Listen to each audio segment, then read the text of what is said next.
கரூரில் நடந்தது பெருந்துயரம், கொடுந்துயரம். இதுவரை நடக்காத துயரம், இனி நடக்கக்கூடாத துயரம்.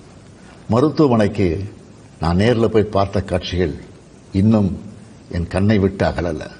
கனத்த மனநிலையிலையும் துயரத்திலும் தான் இன்னும் இருக்கேன்.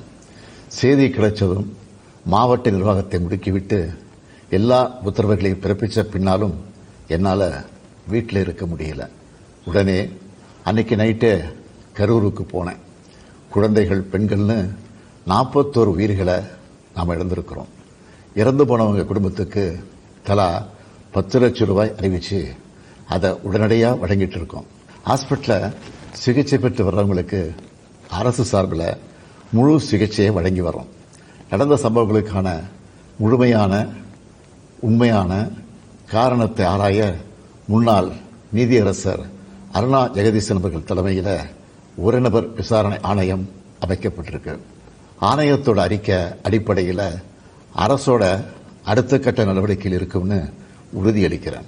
இதற்கிடையே சோசியல் மீடியாவில் சிலர் பரப்புற வதந்திகளையும் பொய் செய்திகளையும் பார்த்துட்டு தான் இருக்கேன். எந்த ஒரு அரசியல் கட்சி தலைவரும் தன்னோட தொண்டர்களும் அப்பாவி பொதுமக்களும் இறக்கிறத எப்பொழுதும் விரும்ப மாட்டாங்க.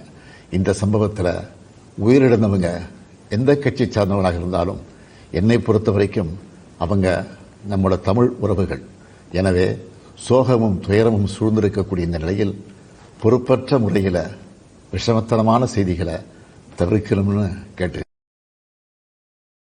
பொது அமைப்புகள் இது போன்ற நிகழ்ச்சிகள் நடத்தும் போது இனி வரும் காலங்களில் எத்தகைய பொறுப்போடு நடந்துக்கணும் என்ற விதிமுறைகளை வகுக்க வேண்டியது நம்ம எல்லோருடைய கடமை. எனவே நீதியரசரின் ஆணைய அறிக்கை கிடைச்ச பிறகு எல்லா அரசியல் கட்சிகள், பொது அமைப்புகளோடு ஆலோசனை நடத்தி இதற்கான விதிகள், நெறிமுறைகள் வகுக்கப்படும்னு உறுதியளிக்கிறேன். அத்தகைய நெறிமுறைகளுக்கு எல்லாரும் ஒத்துழைப்பு தருவாங்கன்னு நம்புகிறேன். மனித உயிர்களே எல்லாத்துக்கும் மேலானது. மானுடப்பற்றே அனைவருக்கும் வேண்டியது. அரசியல் நிலைப்பாடுகள், கொள்கை முரண்பாடுகள், தனி மனித பகைகள்னு எல்லாத்தையும் விலக்கி வச்சுட்டு எல்லாரும் மக்களுடைய நலனுக்காக சிந்திக்கணும்னு கேட்டுக்கிறேன்.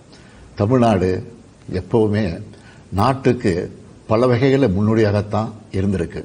இதுபோன்ற நிகழ்வுகள் இனி எந்த காலத்திலையும் நடக்காமல் தடுக்க வேண்டியது நம்ம எல்லோருடைய கடமை. நன்றி.